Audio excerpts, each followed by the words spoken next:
In this episode of Finding 44, the amazing Linda Reich, founder of Not Today and wife to longtime NFL player and Super Bowl winning coach Frank Reich, shares what experiences inspired her to tackle child abuse and exploitation on the grassroots and national levels.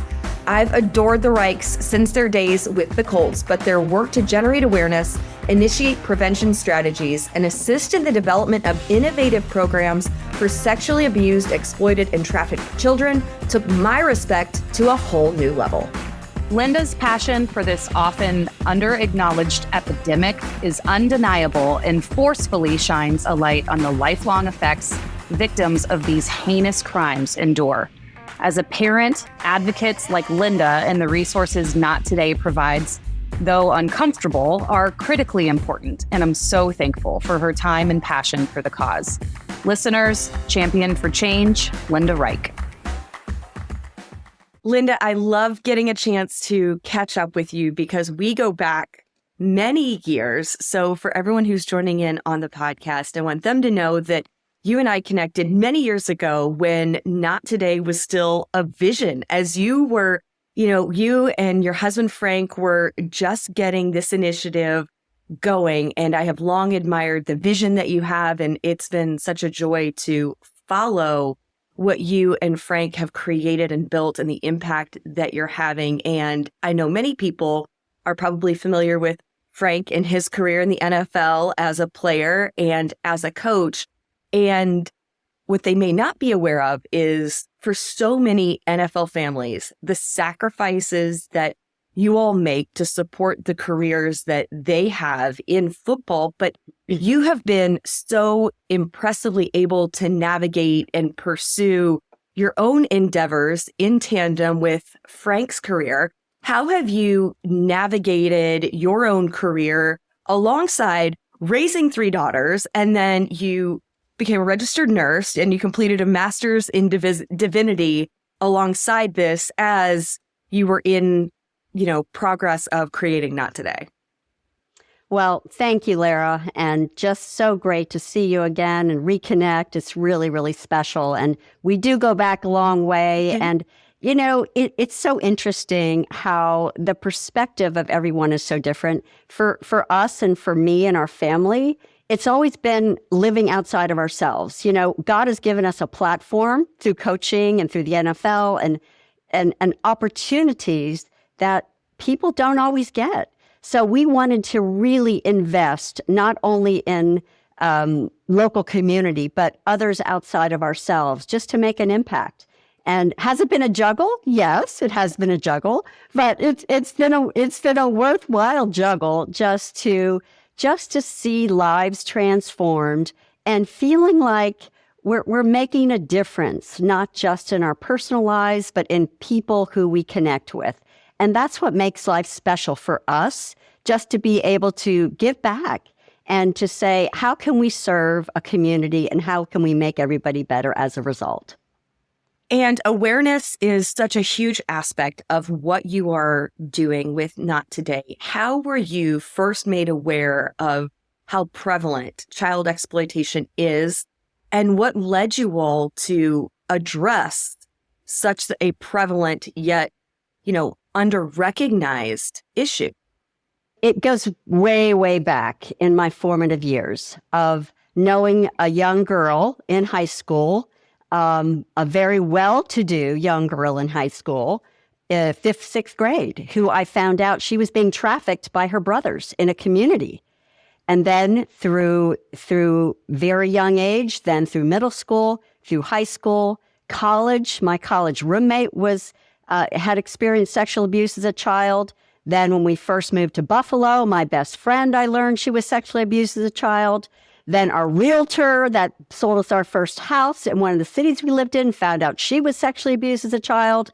And then just through different venues and serving communities where we lived in, as you say, every community we lived in, I always said, okay, what's an opportunity for me to use my gifts and to serve? So I would look for opportunities to counsel young individuals who had been sexually abused. So it's been really inbred. Thank God I was not a survivor of this, But because I've seen so much of it from my young days all the way through life, I felt like, okay, Lord, you're telling me through these experiences and people who I love and know dearly, who I've seen the long-term repercussions in their life, emotionally, mentally, physically, spiritually, what damage was done to them as children. I said, I feel I needed to do something to protect children from experiencing what I have seen. When you talk about kind of that step between awareness and knowing you need to do something about it, I think, that's unfortunately kind of the space where, causes and nonprofits and just, good things kind of lose traction sometimes. There's an intent there and there's an interest, but sometimes it's difficult to get that actual momentum and movement around, support of the cause or development of the mission. So did you have a moment in kind of not today, and when did it become not today versus, kind of your own personal awareness and involvement in the cause that really kind of was that catalyst for the work you all are doing now? Chrissy, as Lara said, in Indianapolis, where Frank was the head coach at the time, my sister also lived in Indianapolis. So I said to her, she's amazing. I said, would you help me get this organization started? And she said, well, what foundation are you going to work towards? And I said, well, we're going to start a foundation to protect children from sexual abuse, exploitation, and trafficking. And she looked at me and said, well, can't you find something a little bit more challenging to be a foundation for? So we kind of chuckled about that. In sarcastic tone. Yes, okay. Yeah. In sarcastic tone. And I said, no, I really feel like this is what the Lord is calling us to do for such a time as this. Would you help me? So she and I just rolled up our sleeves and found attorneys, found profit experience. I mean, I called everybody under the sun and said, how do I do this? Certainly nonprofit or starting a foundation was not anything I ever thought I was going to do. I never realized how hard it was to do. But now over 5 years in, we are so encouraged and blessed and supported and doing amazing work. And, like everything else, just like what you're all doing, nothing comes without a lot of passion and hard work and prayer. So all of those things have manifested into incredible work and impact that Not Today's doing today. What are some of those avenues that you bring the Not Today mission kind of to be accessible by folks? We talked a little bit before about, again, just the need for awareness and, being able to give folks access to the conversation so they're more comfortable, more willing, more educated to actively participate in these conversations. So how is Not Today navigating that? Well, we started out by buying a building, which is still in Indy today, which we house restorative centers that really help children who have been rescued and restored and survivors, helping them live through their trauma. And then as we've been looking and morphing and changing and looking at the landscape, not only in Indiana, but nationally, saying, well, we want to get ahead of this. We don't want restorative centers.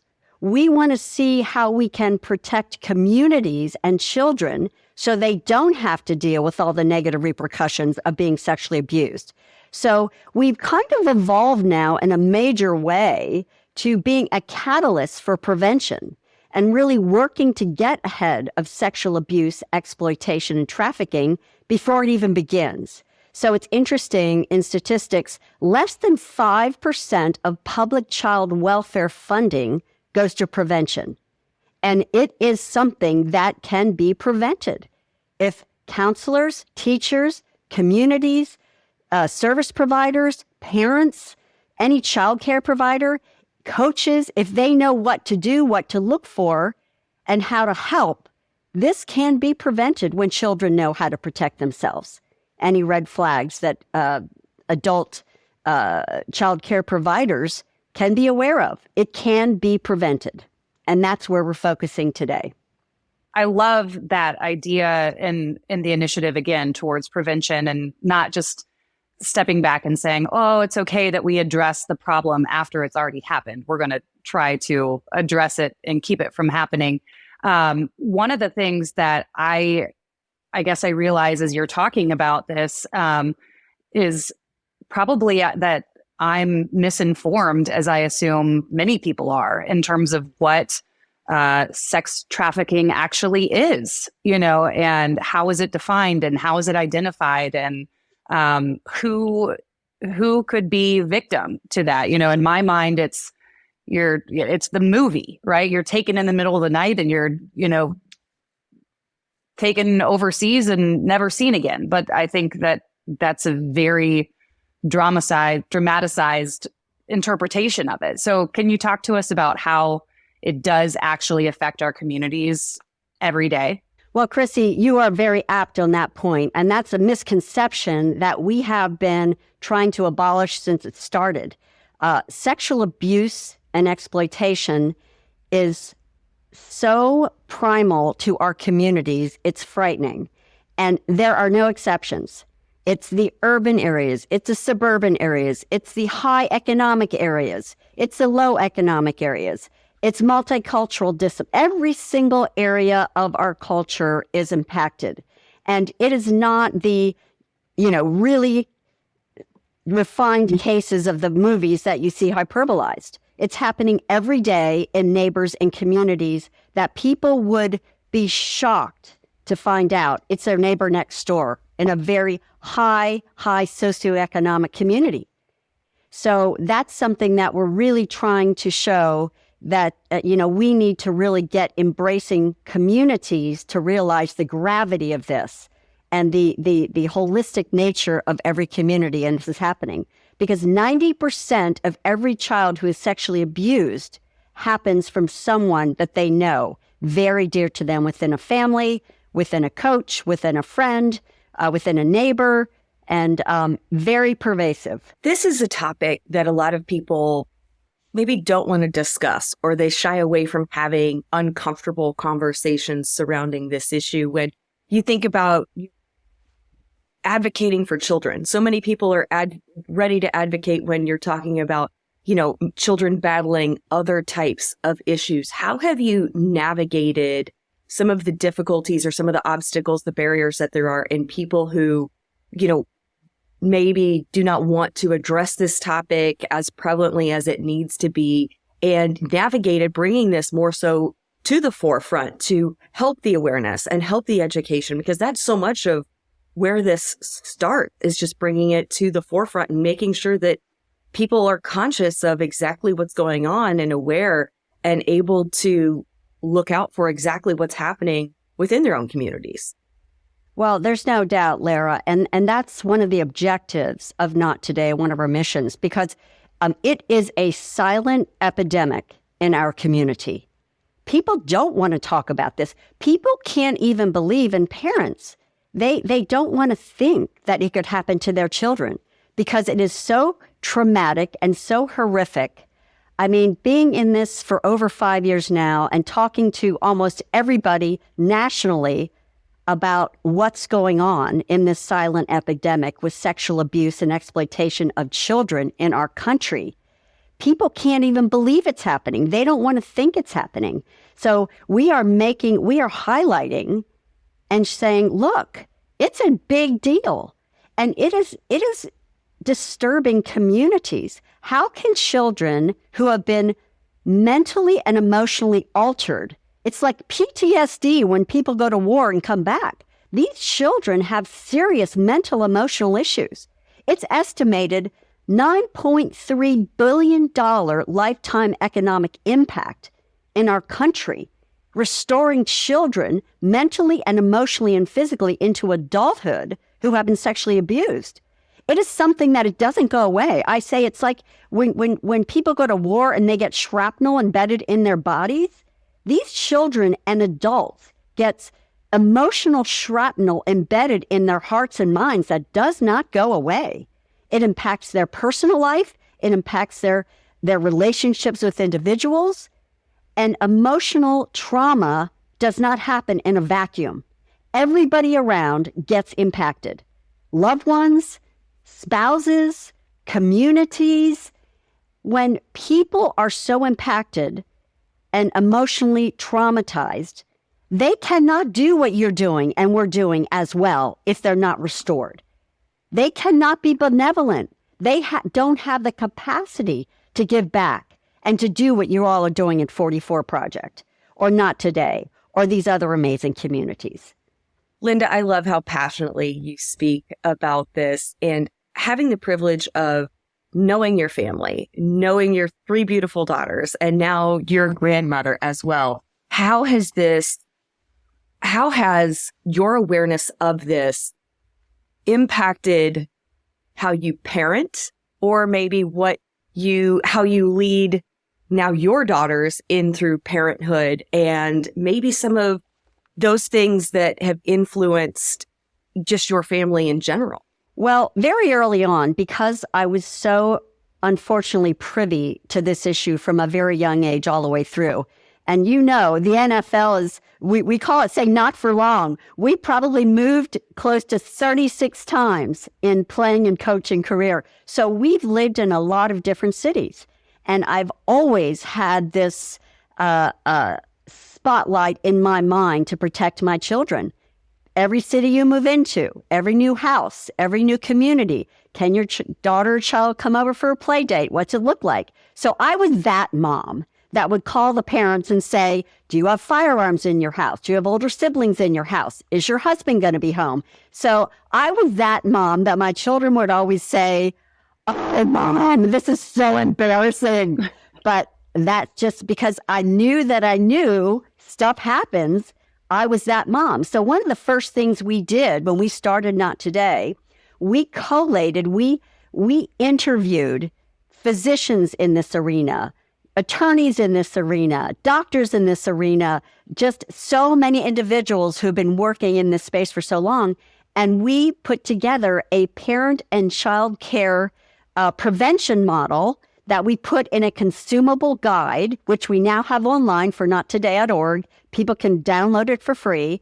And it shows parents and communities how to protect your children, what to look for, what to ask other families, other coaches, other child care providers before you allow your children to engage in these different arenas. As I have 3 kids of my own, boy-girl twins and an 8-year-old boy. And I guess, my brain does typically go to, the girls who are, potential victims of this and targets for this, but it's not. It's children across the board, who are susceptible. And so, as you're talking about that in the resource, literally my head goes to, well, tell me more. Tell me what I should be looking for. It's like, okay, go online, get the resource.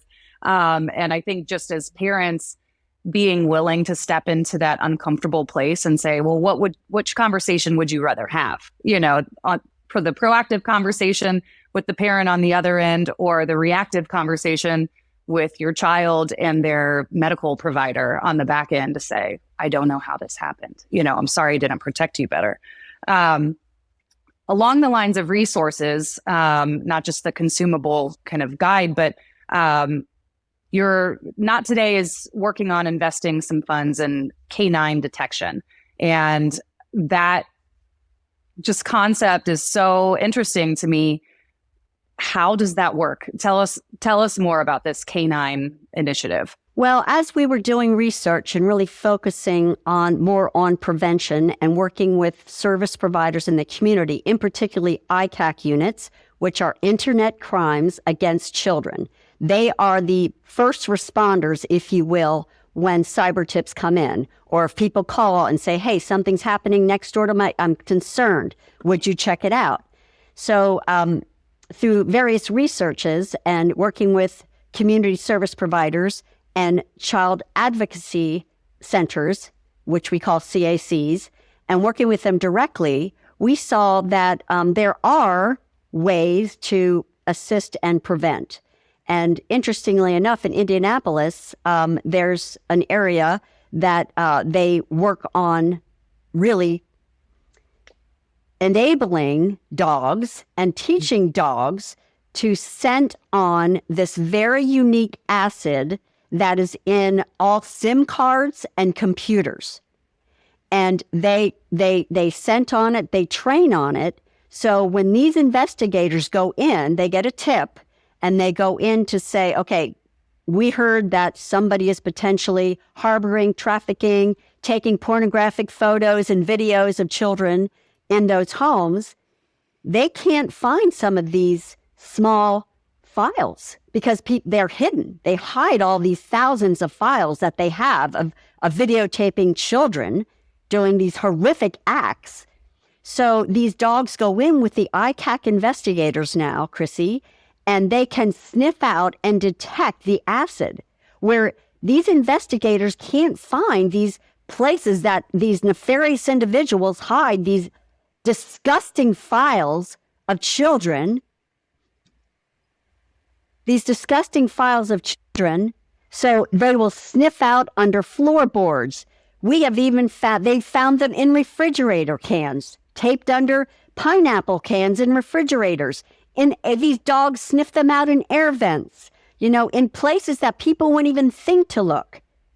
And investigators could never find on their own. These dogs can detect it. So they can get the files, they can immediately prosecute, and then these dogs not only do that, but they act as service providers or service care dogs for the children. I can't tell you of how many cases, thousands of cases, that these investigators have shown us. They take these beautiful little children out of basements that have been in these horrible situations with the dogs. They take them out of the environment, and the children are petting the dogs, and it gives them peace and freedom to be able to say, yes, this parent, this child care provider, this uncle or aunt has been doing this to me. So these dogs not only find these horrible files that these people can be prosecuted immediately, but they act as service dogs for these precious children to be able to disclose what has been happening to them. It's remarkable what these dogs are able to do. We now have 11, and we're going to have 12 in 25. All over the country, Indiana, Georgia, North Carolina, California. We have some in Wisconsin. We have some in Oregon. And people are calling us saying, will you grant us dogs for these investigators? Because people are saying it's incredible what they're able to do. I know that the immediate comfort that the children have from that dog being there and just feeling that level of protection. I know I think about, the protection that dogs often provide. And for that child to have that dog there is such a powerful just visual to think of. Linda, you talked about the progress, obviously, with going to 12 canines, with that unit and the progress that you have seen there. How are you seeing Not Today, this initiative, create the necessary change across the country in addressing child sex trafficking and exploitation? Well, as mentioned, we are really focusing on prevention right now. And it's so humbling, truly.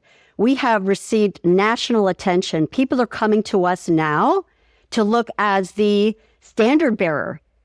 How do we do prevention? What we're doing now in collating communities of CACs all over the country, that is the new model that we're working toward now.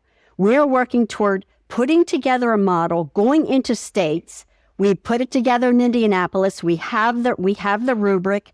We know what it takes to say, okay, here are the tools. We will not only give you the tools to put all these CACs together, so organizations, child advocacy centers throughout countries, and there's many, many in different states. There are 55 right now in North Carolina where we're collating. There's in Indiana, we have about 33, 34. Everybody was working in a silo, and we're going in and saying, we want to serve you. We don't need the accolades. How can we help you? We're listening. We're giving them money. We're bringing them together. And if we're all converging in the same direction, that's when everybody wins. And that's the beauty and blessing of what we're doing. We've had so many people, we're getting grants from all over the place and recognize, here's money. We know, we trust you. You're doing what needs to be done. And then we can go out and not say, oh, we're keeping this close to our belt, so we don't want to lose money for Not Today. We're saying, no, We want to hear what you need.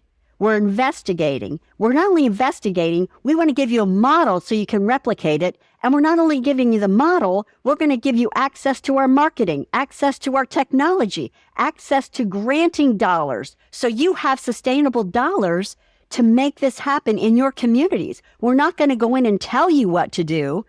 Every state to state is different. Legislatively, how it works, every state works different.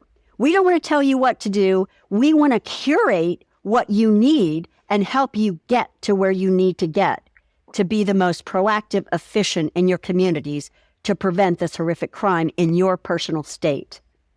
Linda, something that I have heard you say, and I heard Frank say it often, for whom much is given, much is expected, right? And you talked about using the platform with which you guys have been blessed with. When you started Not Today, maybe even before you had a building, when you had this vision for what it could be, could you have anticipated the degree of impact you would have been able to make within the first 5 years and just the opportunities that would be created from this?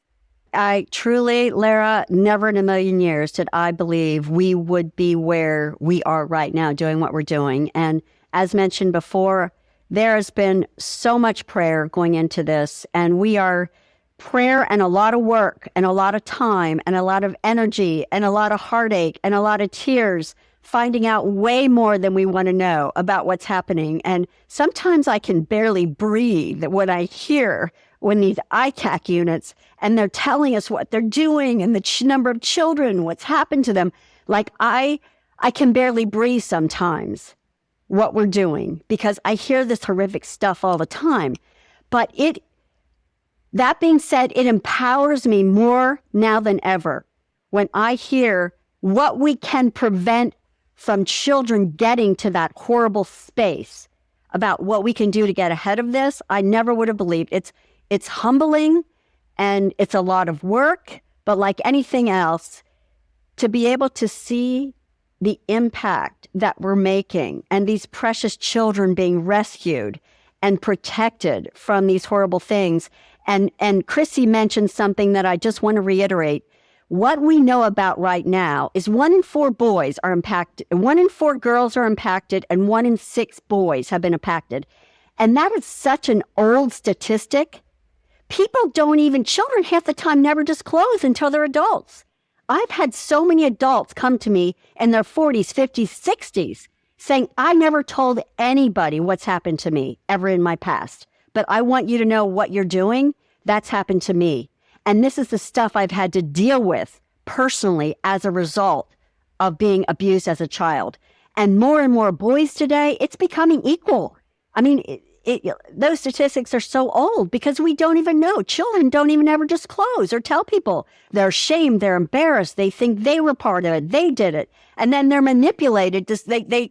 Their predators tell them, if you tell anybody, we'll hurt your cat, we'll hurt your child, we'll hurt your sibling, we'll hurt your doggy. I mean, they're horrific what they do. So children never talk. The weight and just, I can't even imagine, that how these children are able to kind of pick up and carry on, in the midst of or in the wake of, these horrific tragedies that are happening to them. So I want to make sure that we give you a very specific opportunity to talk about how people can access information or programs or support Not Today. And one thing else I wanted to mention too is in the nonprofit space, I think folks may assume, of course, everybody's sharing information. Everybody's trying to, raise the tide for all the boats. And honestly, that's not the case. Everybody's got their own metrics and their own, goals that they're trying to hit. And too often, especially nonprofits, are not working together and they're not pooling resources and they're not, sharing information and helping each other to work towards that common goal. So bravo to Not Today for really leading the way in that vein of sharing information and working together to, towards your mission, which is helping these kids and eliminating that, as opposed to, yeah, we hit our numbers this month. So thank you for that. So how do people access you? Anybody can go to nottoday.org on our website, and we have more information than anybody could ever want. How children protect themselves, how communities can protect themselves, what you can look for, what you can do. We have our parent guides online. And the beauty and the blessing of Not Today, Frank and I always said, we want to be benevolent. We want to give. We want communities to know we are here to serve. We have been so blessed. We just want, what do you need? How can we help you? And the wonderful thing about that is people are shocked. We're not asking them, okay, yeah, okay, so you don't want anything? No, we're asking you, how can we serve you? And it's been such a joy to unify and be a catalyst to bring people together, to encourage these organizations, all the child advocacy centers across the country, and people who have seen this, and survivors that we have worked with, incredible human beings, telling their stories, what they've been through, and how they're supporting. And we have incredible groups of individuals and board members and supporters and sponsors and partnerships. And all I can say is, bless you, thank you. We just want to help be part of this mission to protect every child from every tongue, tribe, nation, religious affiliation. We help children to protect all children. So we just say that on the front side, how whatever we can do, we want to listen, we want to help, and we want to serve. It feels like, Linda, it's not unlike a team where maybe you have organizations that are specified, and focused on maybe one aspect of this, and then you're able to bring all of them together to work for such a much greater impact. I feel like that there are a lot of parallels in that way, where you each have a specific vision or mission, and then when you're all coming together, that impact is just escalated even further. Well, that's a really good analogy, because Frank and I always say, between our amazing team that we have at Not Today, we're small but mighty. There are 5 of us, and our wonderful board and our sponsors and people who help us. And thank you to Lara. She's always done our bowling event and been incredible helping us. And your support has been instrumental to our growth. So just know that. But yes, it is a team, and everybody plays a role. And we don't need the accolades. We don't need people to say. We just want to say, everybody play their role. And if we're all moving in the same direction for the same mission, that's when things really have momentum and move forward. And that's where the impact happens to protect more and more children nationally. Linda, thank you so much for your time today and for bringing this critical conversation to light for us. It's, kind of staggering, again, as a parent, how misinformed and uninformed I am in this space. So I know I have my homework to do today. But to, kind of bring our time to a close, one of the things that we ask each of our guests relative to Andrew Smith, who Project 44 is founded in honor of, his nickname and our spirit animal of Project 44 is the moose. And it's kind of this, giant protector and, this kind of peaceful, just gigantic energy in the space. Do you or the Reich family or Not Today, any of those groups kind of have a spirit animal that you think, illustrates the energy and the mission of the work that you do? Oh, that's interesting. I've never, I think it's going to have to be a dog. I mean, because, dogs, just like you said, Chrissy, we don't deserve them. I'm a dog person. I have a dog who's sitting over here. We love our dogs. They comfort us. They love us. They serve us unconditionally. They don't want anything in return except to love us and to give us joy and to serve us. And I think it would have to be a dog, because it's just, they're so akin to who we are and what we do, that the canine breed is amazing. And Linda, was he the first of the canine dogs for Not Today? Am I correct? Hunter was our first, and he and Darren Odier, they travel around the country for us. They speak for us. They both do demonstrations together. And the spin-off of it has been amazing. We almost can't keep up with the granting. So if you love dogs or people love dogs and anybody who's listening wants to support Not Today to grant a dog to a very deserving ICAC investigator, Internet Crimes Against Children investigator who wants a dog across the country, people are calling us and saying, would you grant us a dog? We could use a dog in this state or this state. That's another way that you can serve. That's incredible. Linda, you are such a light, and the mission of Project 44 is to spotlight champions for change. You are certainly that. Your team at Not Today. It is just so incredible what you're doing, the impact that you have had in such a the first 5 years. And I am so encouraged by the impact that you have had thus far, and so in awe of your tackling what is such an under-addressed issue in our country, and love to hear your passion for this and how many lives you are not just changing, but saving through your mission. Well, hey, right back at you all, truthfully, because Project 44 and just bringing Andrew's legacy to light and his issue to light and helping everybody who's going to be going after him and has come after him with bone marrow issues. I just thank you all, because there's so many needs out there, and just everybody playing their role. That God is saying, do it. Just listen and do it. And you're doing it with Project 44. We're doing it with Not Today. And I just hope more and more organizations that you're highlighting feel the same way, that just go and do it. If you're called to do it, make it happen, because people matter, lives matter, children matter. Thanks for joining us on this episode of Finding 44. If you liked what you heard, be sure to subscribe, rate, and review. Follow Project 44's mission at project44.org and find us on social media at Join Project 44.